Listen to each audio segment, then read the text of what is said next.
Hey guys, welcome back to another video. We've got my lovely OCD Labs LV1 LiteFly case here with the dull screens, and we're gonna go over what I consider the ultimate front of house. So we've got our OCD Labs case, which I think is one of the best cases right now for a very light, sleek design that fits in a Pelican case. And then we've got our Axis and then our Extreme server. Now, you've seen my post in the LV1 Mixer Facebook group, and I have the 4 ports on the back. One is for front of house I/O, one's for stage I/O and record, and then I have networking.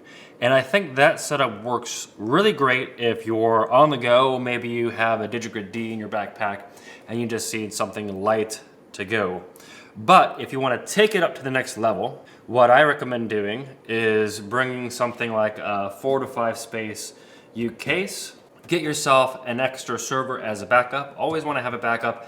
And then something like a robust Luminex Gigacore 10 switch is going to really set your rig apart. So what I've thought about doing is taking something like a Gigacore 10 and then just going right out of the ports on the back. So we're not even going to use the internal switch that we've mounted inside the case here. We're going to remove the switch and we're just going to go out the Axis one, and we're going to go out the Extreme server right into the Gigacore 10, so we have a very nice, robust setup. Now this one doesn't have the fiber ports, but if you wanted to add that and do the redundant lines, that's certainly something that you could do. Talk about the case a little bit more, about usability.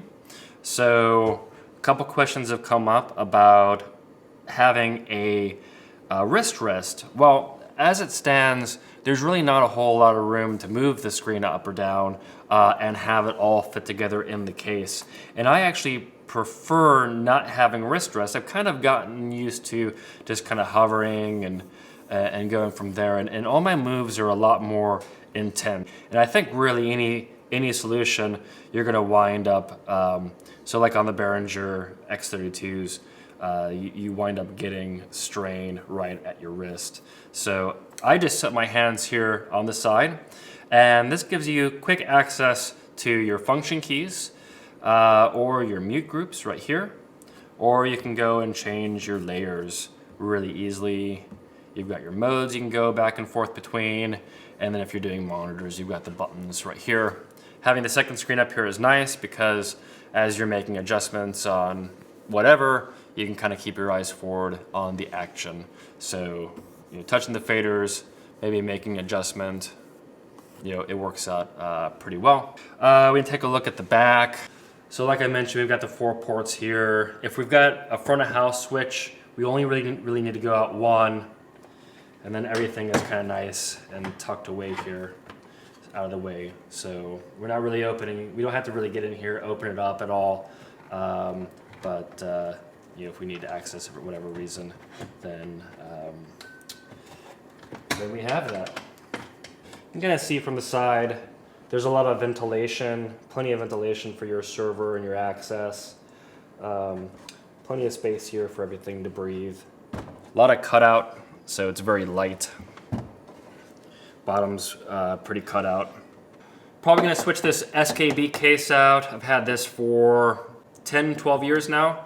This is gonna go to an OCD Labs, maybe a 5U, and pretty much everything of mine is gonna be OCD Labs from here on out. I just love the design. I love what they've done, and I like great sound, but I also like everything to look the part too. So all my cases have to have a uniform, it has to look a certain way. It's just kind of how I am. Yeah, so that's what's going on.